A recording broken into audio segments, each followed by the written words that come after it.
How many discounts does USAA Auto Insurance offer? Too many to say here. Multi-vehicle discount, safe driver discount, new vehicle discount, storage discount, legacy. How many discounts will you stack up? Visit USAA.com/auto discounts. Restrictions apply.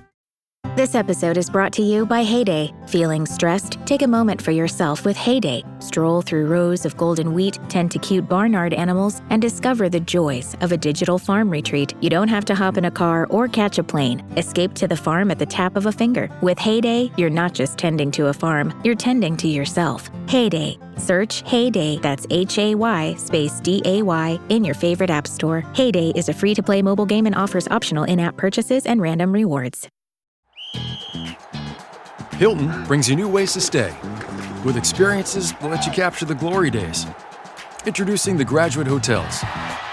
Each inspired by local college towns, these stays are always original and never boring. Get in touch with traditions all across the country and enjoy a stay that's a class above the rest. Book at Graduate Hotels with Hilton Honors Points at Hilton.com. It's a win-win. Hilton, for the stay.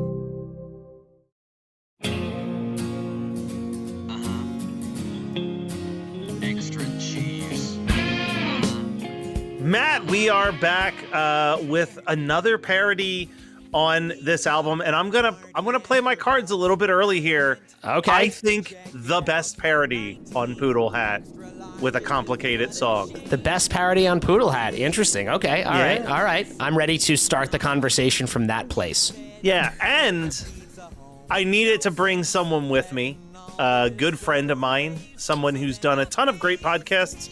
Both Adam Sandler Please Stop and 91 Donkey Lane, but now is pursuing a live streaming show for the Geekscape Network called Internet Supreme Court.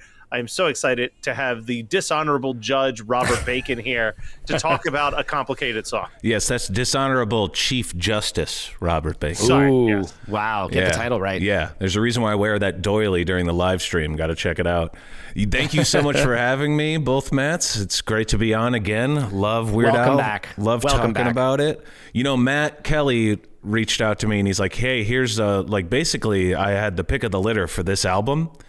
And it's really great to hear you say that, Matt Kelly, because after listening to the whole album again, I wouldn't expect it, but like out of all of them, Complicated was actually, Complicated, that's what it's called, was one of my favorites, probably my favorite, and I love it. Can't wait to talk about it. Yeah, it's the full title is A Complicated Song. A Complicated Song. Going off of Avril Lavigne's Complicated. And this is, so we talked about this in a past episode, Bacon, that you haven't heard yet because it hasn't been released. The infamous story with this album is that Al had all of his money riding on Couch Potato. Like that was going to be his Eminem parody. That was what he was going to push forward. And then at the very last second, Eminem pulled the approval for the music video. So there was not a music video produced really for this album. For like $10, they did the Bob Dylan original song where it's just Al standing outside with the lyrics on poster boards, like the old Bob Dylan music video. My argument is he should have just went with this as the song to do a music video for, because it is it's storytelling. I can cinematically see all three of these verses playing out in a video in a humorous but somewhat disturbing kind of way. And I just think it's truly the best parody that's on this album. And I to both of you, what say you, Matt and Bacon? Well, I'll come out and say this right away. This is interesting because we're for me, out the gate on this one, I don't love it as much as you do. Okay. And it's funny because we had the exact opposite thing happen when we talked about Trash Day a couple weeks back, big on Trash which Day, I came back to, and I was pleasantly surprised by how much I enjoyed his parody of Nelly's Hot in Here in hindsight. And this one, and to be fair, also when the record came out, like I always was just a little lukewarm on this. I don't think it's bad. But it just doesn't like hit for me quite in the way that a lot of his other ones do. And I think the reason why is because I've always felt like, and funny enough, I found actual evidence of this, it always felt just disjointed to me. Like it felt like three completely different verses of like everything was just taken, like 3 totally separate concepts for a song that he just mashed together. And then I found an interview where that is actually exactly what happened. Apparently, he started writing this song 3 different ways and could not figure out how to finish any of them. And so he wound up just making it like this, where it's like a verse and a chorus about a guy who ate too much pizza. Yeah. And then a verse and a chorus about a guy who was dating a relative. Married to related. Yep. Exactly. Yeah. And then a verse and a chorus about someone who had a bad trip to an amusement park. Decapitated. Yeah. Decapitated. But like that also, I feel like in a weird way, even if it's a kind of sandwiched together thing. Yeah. With especially with the subject matter of the song actually being called Complicated, like it being assembled in a complicated way makes sense. Yeah. And also, like, I guess my flip side is we've talked about this before where Al does one of 2 things when it comes to his choruses, which is either he just repeats the chorus every single time. And I think up until this point, that's kind of been this album. Like Couch Potato, it is the same chorus every time. Trash Day, it's the same chorus each time. eBay, it's the same chorus each time. Maybe there's like little tweaks in like background vocals. eBay changes chorus every time. Yeah. Okay, sorry. eBay does. Yeah. But this is the one where, and I talked about this actually with Trash Day, that one of my biggest issues with Trash Day is right out the gate, the very first line is telling you the punchline of the chorus before you get to the chorus by him saying, so rotten here. This one, I like that it's a journey that each time you're following the story to get to what the new chorus punchline is, which is something he hasn't done in a really long time, where it is a completely different chorus every time, setting up a new punchline. I'm enjoying, I felt like this now feels like Matt Kelly, your criticisms about previous songs on the record were just leading up to this moment. Because Matt kept being like, oh, he just gives away the joke early on. I was like, I guess so, but that's not like, it's not that. I mean, like having the title of the song reference the punchline later is not out of character for Al. But now I realize we're just getting to this song where you are absolutely right.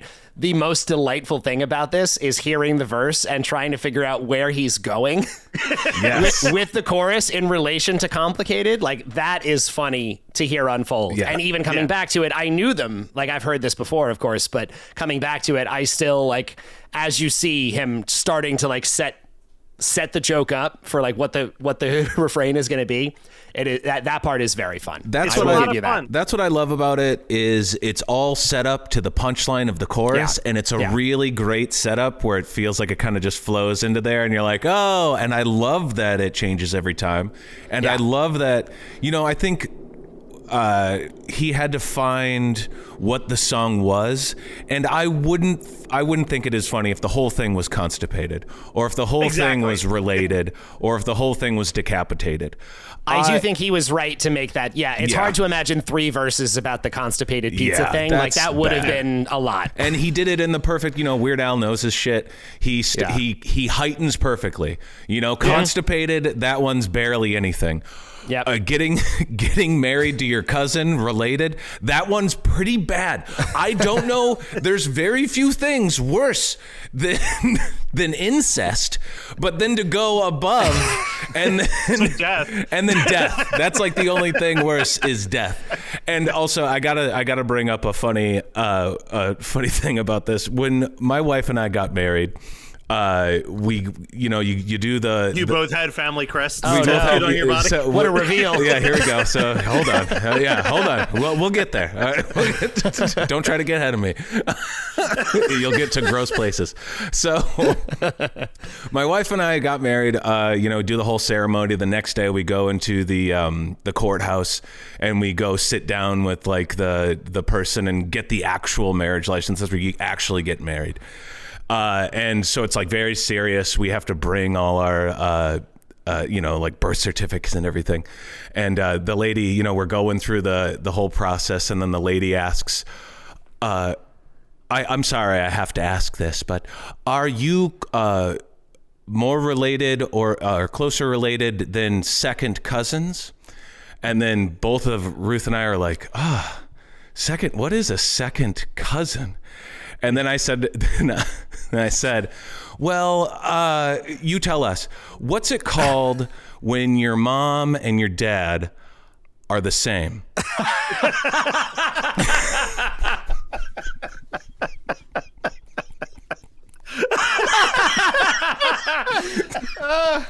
I'm sure she loved that. Yeah, I'm sure. she loved it. Also, another thing is... Dude, that's a great line. That's a great line. I've never heard that before. And so that was great. And also, like, Ruth and I, we play little pranks on each other. One is we have a payday that we like put somewhere for the other person to find, because I don't like paydays. I think I like all candies except for like a payday. Such a dry, worthless candy bar. Agreed. The last one you'd pick, you know? Give me some Rolos before a payday. Oh, yeah. You know what I mean? Rolos are great. Right.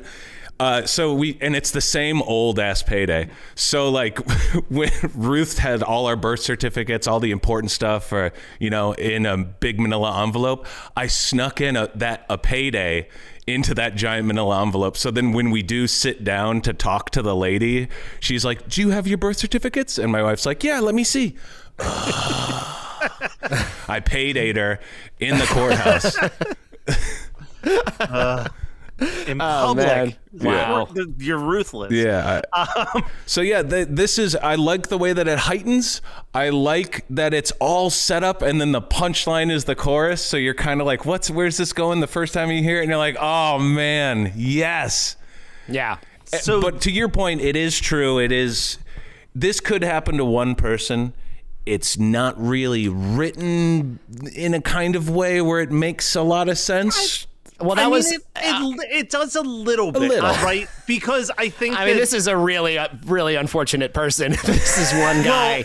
Well, because the only reason I'm saying that is because after the related thing, the next verse literally starts with "had so much on my mind, I thought maybe I'd unwind." Yeah, which I think implies like, dear Lord, what a shitty like collection of events. Like, let me just calm down and go enjoy a roller coaster. Like. I mean, I will say on Genius.com, looking up the lyrics, it actually does say there, this follows the trials and tribulations of an average Joe whose binge eating causes him constipation, whose incestuous relationship with his cousin leaves him in a moral turmoil, and then who suffers a grievous theme park injury. Yeah. Which I had never considered this was one guy. I had never thought. I always thought it was one guy. Amazing. That's so funny. Now, is this... one of you might know this. Now, is this based on like a real life story? Because I don't know if this is an urban legend or something, but I do believe like on Batman the Ride, the one where your legs hang down and you go flying around or whatever. Okay. That somebody like went to go get their hat after it fell off and they jumped the fence. And then as Batman the Ride came through, they kicked them and it decapitated them. I think that's fake.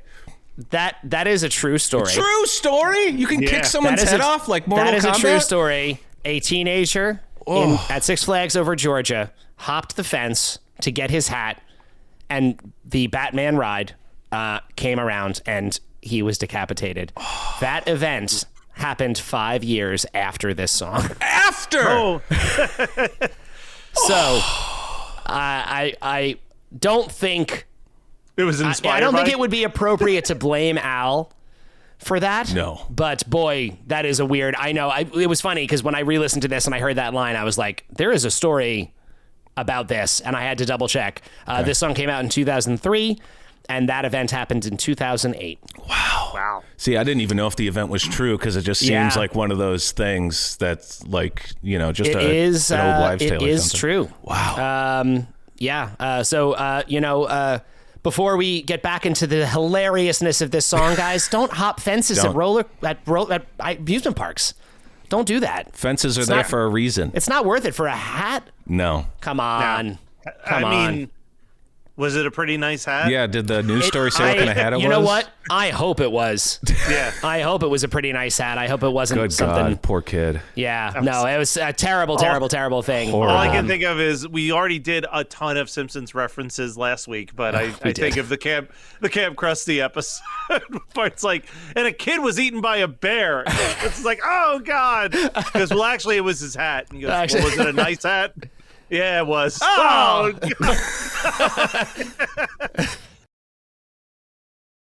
Finding a new job is stressful. But with Indeed, it doesn't have to be. Just fill out your Indeed profile with your skills, experience, and desired salary.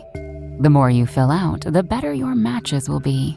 And hearing from hiring managers will be 2 times more likely. Relax. That's your Indeed profile sending opportunities your way. Indeed, the world can work better. The new McCrispy Strip is here. Dip approved by ketchup, tangy barbecue, honey mustard, Sprite, McFlurry, Big Mac sauce, double dipped in buffalo and ranch, more ranch, and creamy chili McCrispy Strip Dip. Now at McDonald's. Ba-da-ba-ba-ba. This message is brought to you by Abercrombie Kids, where the activewear is made for every summer activity, so your mini-me can bring their personal best. Summer days are always an adventure, from day camp to rec leagues and pool days. Abercrombie Kids has the shorts, tees, and swim to keep them comfy and keep up with them. Get everything for the entire summer at Abercrombie Kids. Shop in-store, online, or in the app. Looking for a new seasonal anime? Want to know what new anime music is out there? Looking to add a new waifu or husbando to the list?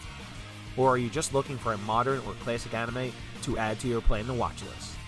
My name is Nick and I run the Waifus and Weeaboos podcast. And you can check me out on Geekscape.net. Matt, I realize I haven't told you this. Uh-oh. We've talked about the fact that, like, because that Couch Potato video never happened, yes, this record flew under the radar. Yes. Mm-hmm. Here's how I even found out that Poodle Hat was an album. Was in 2004. This was like the tail end of me being like the church-going Jesus freak. Great. I went to Creation Festival for a week. And for those of you who don't know what Creation Festival was, which is probably a good amount of you. I think I could. Is it a bunch of people having an orgy? That's what it was told as, and I was very disappointed. Okay. But that sounds like a different verse of this song. It was like this weekend-long outdoor music festival where you had to camp out at the site, and it was basically like music from roughly 9 a.m. until 10 p.m. And then from 10 p.m. to 9, most people would sleep, but then people would set up like bonfires and they'd sit around and just like talk or whatever. And I was there with this other guy also named Matt, who was a guitarist, and he had his guitar out and started singing this song, which I thought he was just hilarious and making up lyrics on the fly. And he goes, no, it's on the new Weird Al record. And I said, there's a new Weird Al record? And that's like, this was my entranceway into even buying Poodle Hat and knowing it existed. So for me, it was the lead single. Because you heard another Matt play it on acoustic guitar at a Christian music festival? Yeah, well, and I thought he had made it. I was like, what is this song that you're doing? Yeah, but the thing about this particular song that I think is really, really good, and we said this about Trash Day as well, and we said it was the problem with Couch Potato, is when you listen to that Avril Lavigne original song, it does a lot of these like the melody of that song keeps changing constantly, which I feel like is intentional with a song called Complicated. Like the verse, the pre-chorus, and the chorus are all very dramatically different melody lines. Mm-hmm. And Al has so much fun with the pre-chorus on every one of these verses. Like the first one is pizza all day and every day, just trees around the clock, just getting me blocked. I sure don't care for irregularity.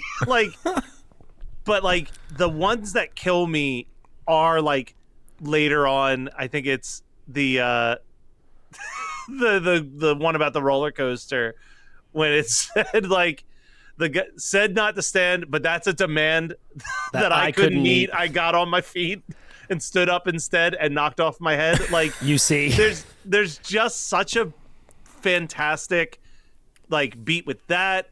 The like, you know, in the song "Complicated," it starts off with the "Why'd you have to go and make things so complicated?" Like that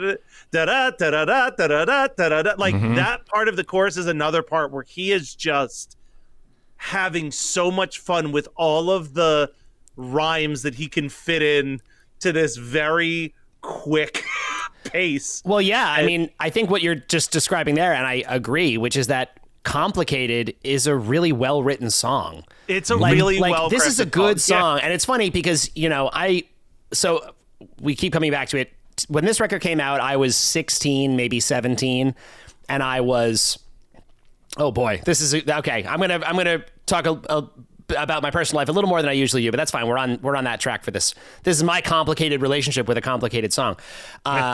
This was such a big record, and I was like a punk kid at the time, so this was a really complicated song for me. Yeah. Because this felt like it was trying to co-opt a lot of the things that I really liked in that scene at the time. A lot of what Avril was doing was like with this and with Skater Boy was like, oh, she is trying to cash in on the pop punk scene that is growing right now. But also, I liked the music enough that it was hard for me to really be super mad at it. I wound up playing this song on acoustic guitar for a girl to sing, like at high school open mics. Okay. On 2 different occasions with 2 girls who I both wound up going on to date. Wow. That's how big this record was and how much it was like, that was such a thing.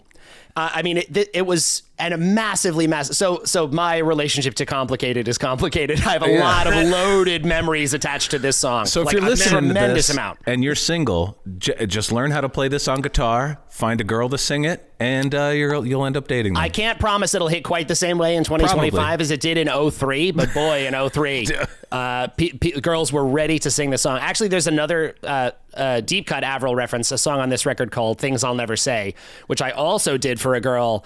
One of those 2 girls at that time, that also went over big. Matt Kelly has something. Yeah, go. There are times on this show where you and I share stories that are so similar. Great. That it feels like we were like destined to be friends. Now, I didn't end up dating this girl, either of these girls, but on 2 different occasions, I had to play drums for someone covering Avril Lavigne at a high school talent show in 2003, and one of them was for the song "Things I'll Never Say," which is a deep cut song. Deep cut, but I knew, and arguably the best song on the album, honestly. But that was a really good song, and the whole thing was really good. That's all like a tangent to say that like this record got a lot of. I feel like it got a good amount of hate when it came out. It was very popular, but people really were hating on her for what she was doing here. It was the classic. Coming at Avril Lavigne was very similar to people who want to argue that Meg White is the worst drummer in music history, when it's like, no, she's just a female drummer, and she was absolutely like fulfilling what the White Stripes music called for as a drummer. Mm-hmm. Like, sure. Like, I'm not also going to sit there and be like, oh, she's the most like technically versatile drummer that's ever existed. But she's good and brings an energy that the White Stripes needed in the drumming. She was the exact right drummer for that group. Exactly. Yep. Avril Lavigne, I think, was like in this moment where punk was the music that you still kind of got made fun of for listening, even when like Green Day and Offspring were selling thousands and thousands of records.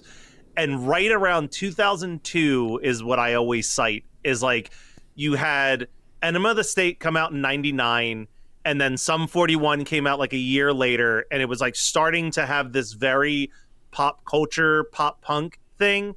And I always cite the moment that like Newfound Glory and Simple Plan and like all of these very radio and TV friendly pop punk bands start blowing up. And Avril Lavigne was the first female version of that.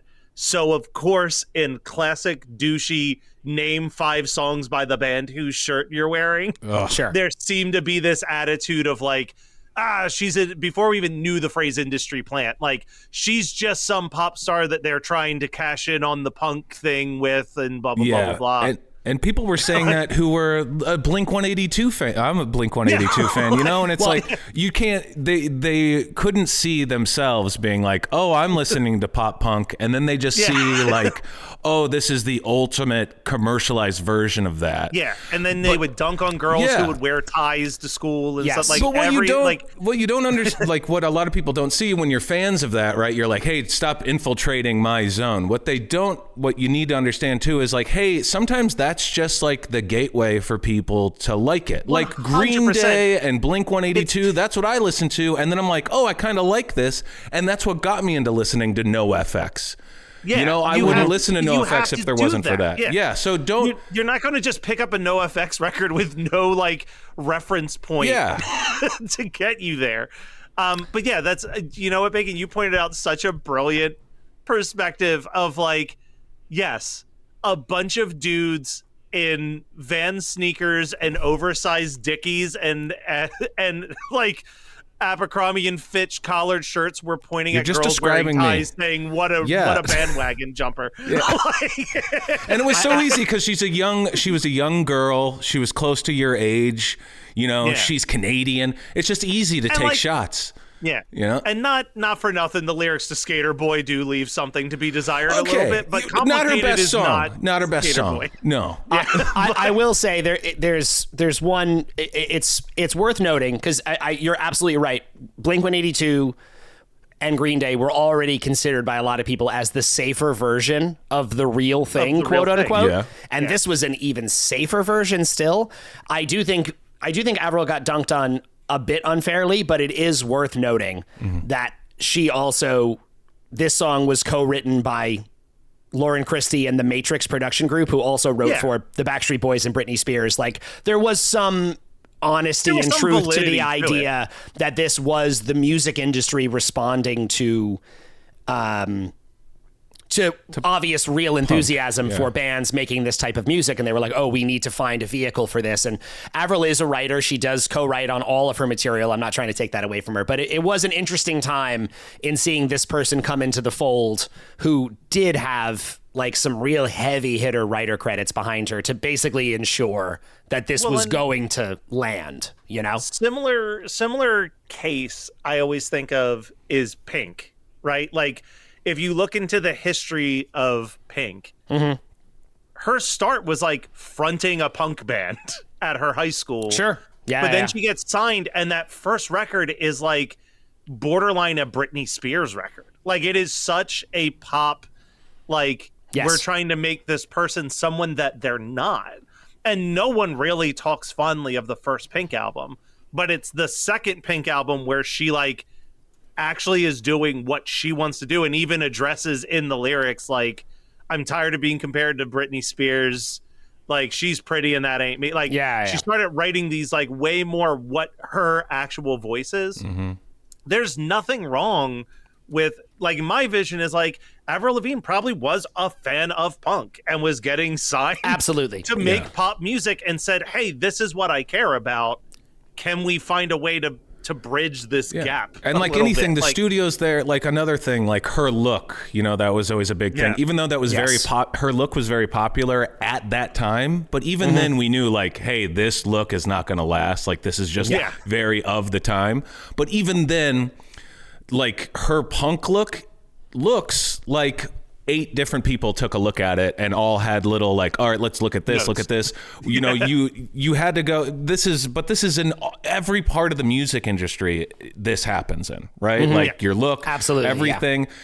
With punk stuff, it was very, you know, punk is supposed to be the exact opposite of all this. But then, there's the, you know, the problem of like, well, you're here to make money as well. Isn't that ruining it? It's the same thing that happened to like Rage Against the Machine, right? Of like, oh my God, they're not raging against the machine anymore. They are the machine because now they've become too popular.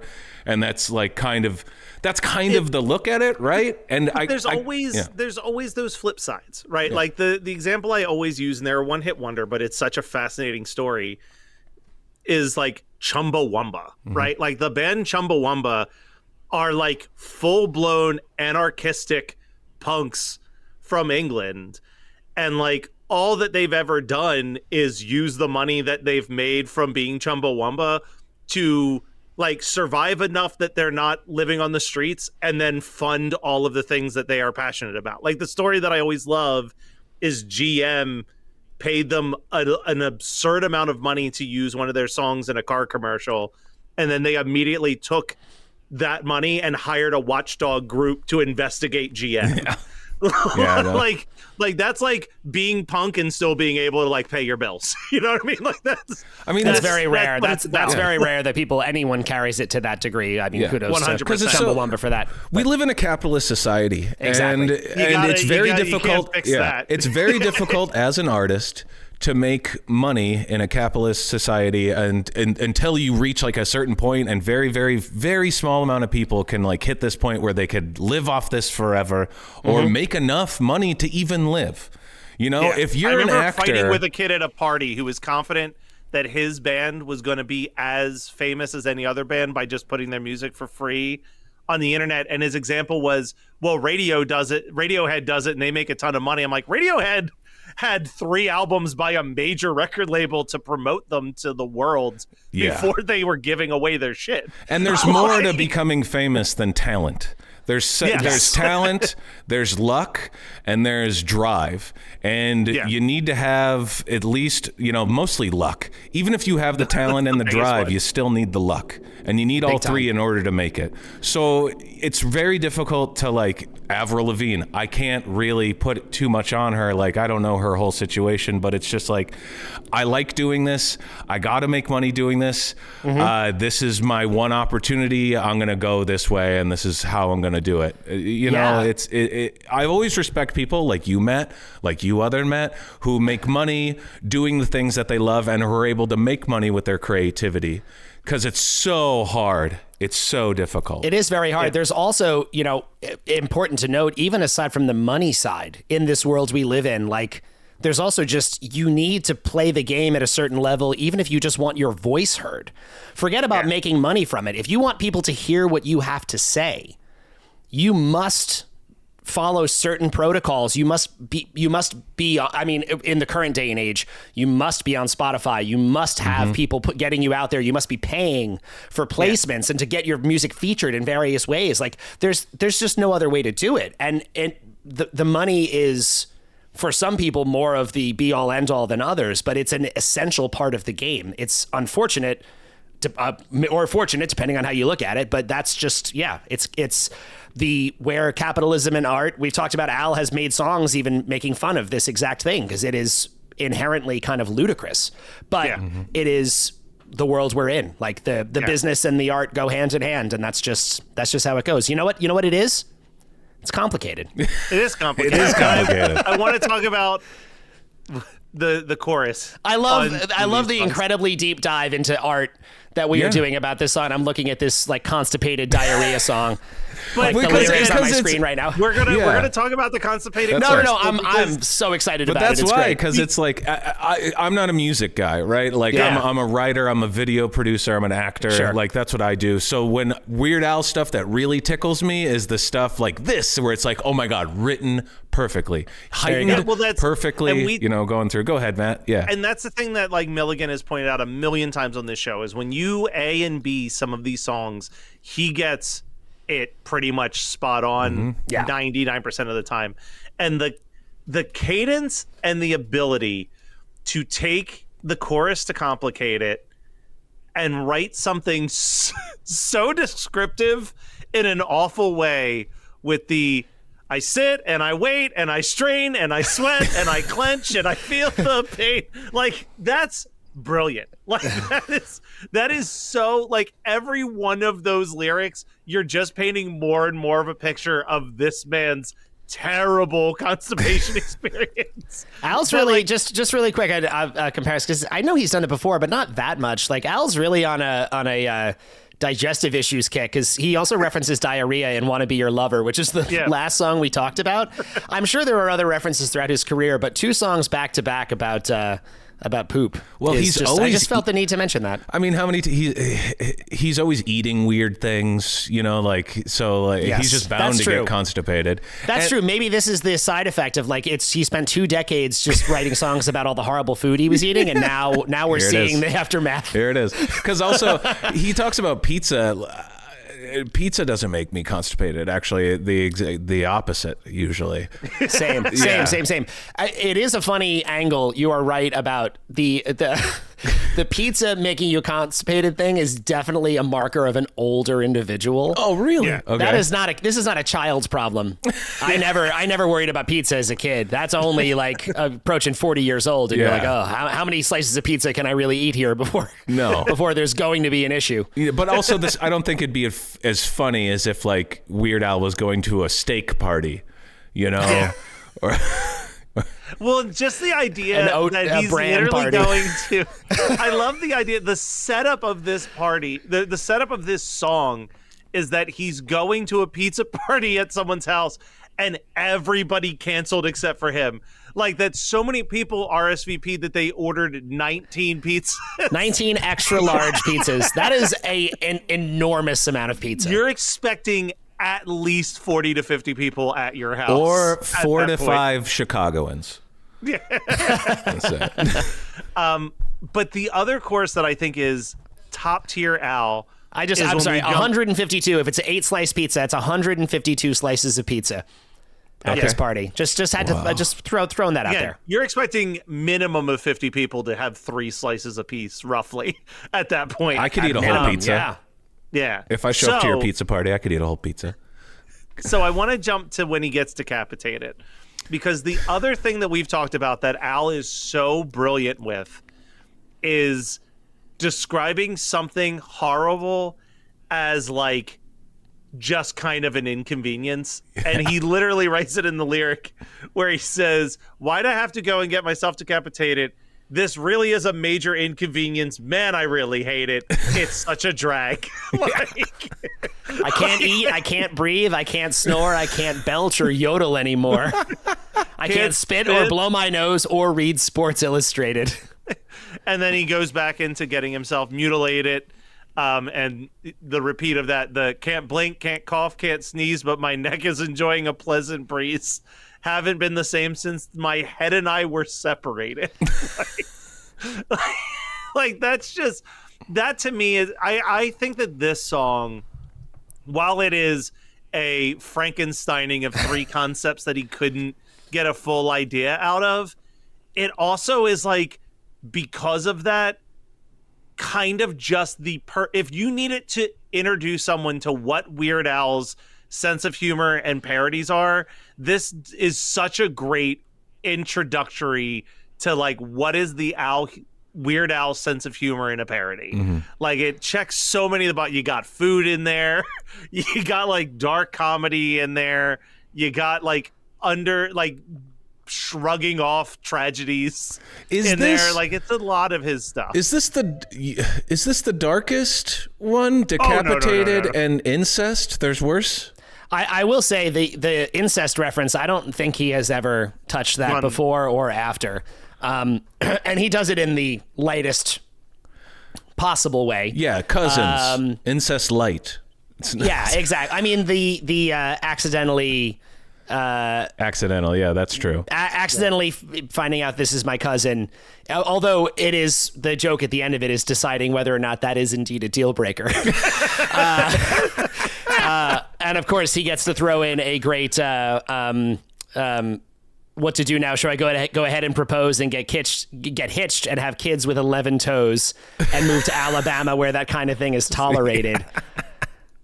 That's just good writing. I feel the need to throw in once again a genius.com reference. Alabama is one of 26 states where marriage between cousins is allowed. There you go.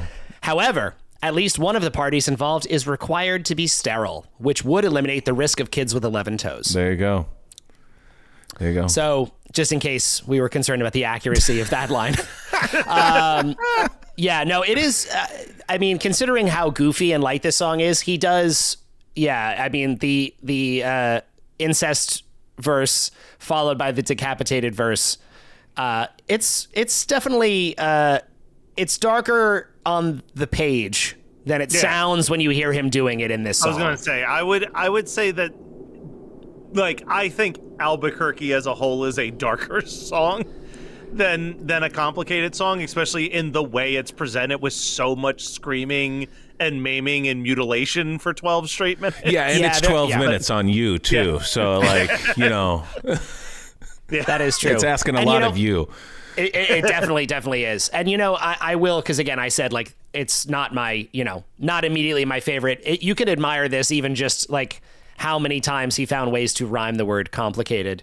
Because across the 3 different verses, boy, does he really, like, hit every possible thing. Even with the double repeat at the end there, where you're, like, getting in Sports Illustrated, mutilated, irritated, separated. I think the only thing he missed it was masturbated. Yeah, which he would never go that far. Yeah. In Wanna Be Your Lover, he was damn close. He was, yeah. He was damn close. Love torpedo and spilling his lava all over something. That can mean anything. He does have, listen, he infamously has a masturbation joke all the way back in 1985 with That's One true. More Minute, where he says he has to use the self-service pumps now. He's at the gas station of love. He has to use the self-service pump. That's correct. All right, Bacon. We're almost at the point where we're going to rank stuff. So before we do that, I want you to tell people a little bit about Internet Supreme Court. Oh, yeah. Check out Internet Supreme Court every Thursday at 7 p.m. Eastern Standard Time. We're on Geekscape TV's Twitch and YouTube. We're also on the Internet Supreme Court YouTube. You can check out everything at internetsupremecourt.com. Each week, we're going to, review the weekly cultural zeitgeist, make judgment on memes, all kinds of fun stuff. We just had our first show. By the time you listen to this, there'll be a few more. But example, in our first show, I tackled the Gulf of America. Matt Kelly brought a old massager commercial that was almost a single entendre. And I did. He actually showed me that ahead of this. I do know what you're talking about there. We found out the true identity of the Bubble Girl, or Chubby Bubbles, if you found that out. And also we tackled the overuse of Office gifts. We got a bunch more stuff coming up. I'm going to be tackling the like Mad Men, I Don't Think About You at All gif, like kind of covering everything. It's really silly. It's a lot of production. It's a lot of work. Check it out. It's definitely worth your time. Yeah. Nice. Now, Matt. Yes. I'm not even going to bury the lead. A Complicated Song's making it into my top 10. Whoa. Yeah, I'm putting it just above Gump. Above Gump? Yeah, just below Saga Begins. It's at number 10. That's how highly I think of this particular song. I am... wow. Wow. I am shocked by that. Wow. For everybody listening, you can't see what I've literally watched a man's head explode. I know. What I could see. I know. He's sweating. You started sweating. Why are you sweating? I don't know what to do. I don't know. Well, because sometimes when Matt Kelly puts something somewhere, it like erases my brain of where I was going to rank it because it just doesn't seem it could possibly be right. It's like you just got flashy thinged. I got, the full Men in Black happened to me right then. Yeah. I'm going to put this... oh, my God. Okay, I'm going to put it somewhat the lower middle of mine. It's definitely better than, because in terms of... I ranked Trash Day fairly high on this record, so far on this record, and I ranked Couch Potato quite low. It is going to go in between those songs for sure, but it is going to go closer to Couch Potato towards the bottom than towards the top. I'm going to put it in between Syndicated Incorporated and King of Suede. All right. So again, not your top 10. Nothing wrong with them. Not in my top 10. Not in my bottom 10 either. It's definitely just in the middle there. But like, again, I don't, talking to you guys about it today, I do appreciate it. There's something, even with it being disjointed, there is something fun about each verse having its own sort of setup and then reveal in the chorus like that. Yeah. Like I do like that as a device for him. I think generally speaking, I prefer when the concept feels more like whole and complete and the whole thing is just following that template. But that's just taste, I suppose. Before Bacon does his ranking, I just wanted to point out one other thing that I saw that I thought was interesting, because you mentioned earlier about how you thought this should have had a video. Yeah. And I did see on the Ask Al, or on the Al forums, that people said that they heard this song for the first time on the radio. Wow. Multiple people said that was how they first heard this track. And really? I couldn't find anything to indicate that this was ever serviced to radio as a single. And I wonder if that was just stations who picked it up because... Just going rogue a little bit? Or just DJs who liked it and were like, yeah, that's going rogue. And they were just like, I think this is a good song and I think people are going to enjoy it. And a lot of people saying that they just stumbled upon this and liked it so much that they got the record. So that does back up your point. I think that, easy to imagine this having a video and having done well with the video. But I said that about Trash Day too. I thought Trash Day could have also had a really fun video connected to it. But it's a shame that they didn't I do think this would have done really well and could have done even better and maybe pushed the whole record more if it had gotten a proper single treatment. Mm-hmm. Well, Bacon, this is the guest rankings in front of you, a collection of just the most insane rankings of songs. I know. Featuring Weird Al Yankovic. I know I get can I do my move one before I do? You can do that first. Sure. Yeah. I'll allow it. Yeah. I would, because it's probably still not at the top, and I put it at the top. So I'm gonna, now that I'm back, I'm gonna slap it back up at the top. And Amish Paradise. Moving it back up. It's only moving one spot. It's moving from 2 to 1. That's where it belongs. There you go.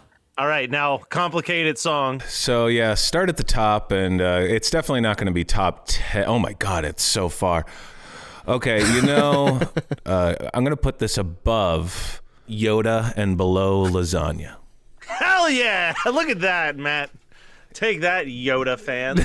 I don't even know what to say anymore. This is above Yoda. Above Yoda. This is the most complicated episode we've ever done. Take that with a grain of salt. I'm going to anger a lot of people with this one.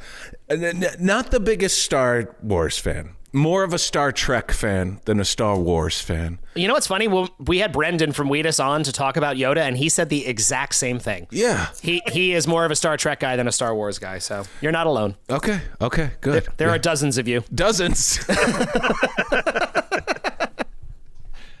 Well, Bacon, thank you so much. Everybody go to internetsupremecourt.com. Yes. Keep up with the coverage that Bacon's bringing every week over there. And Matt.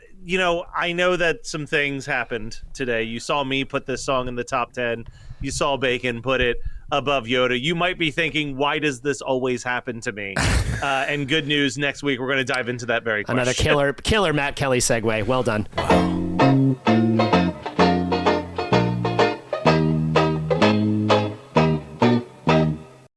My cat Freddie loves to be brushed and cuddled. But stirring up his cat allergens meant sneezing and itchy eyes. Then I found Purina One Live Clear. It's cat food that reduced the major allergen and my suffering in as little as 21 days. Now, we feel closer than ever. If you have issues with cat allergens, you really need to try Purina One Live Clear. Try new Purina One Live Clear today. Purina One, a difference from day one. You're listening to the Geekscape Network.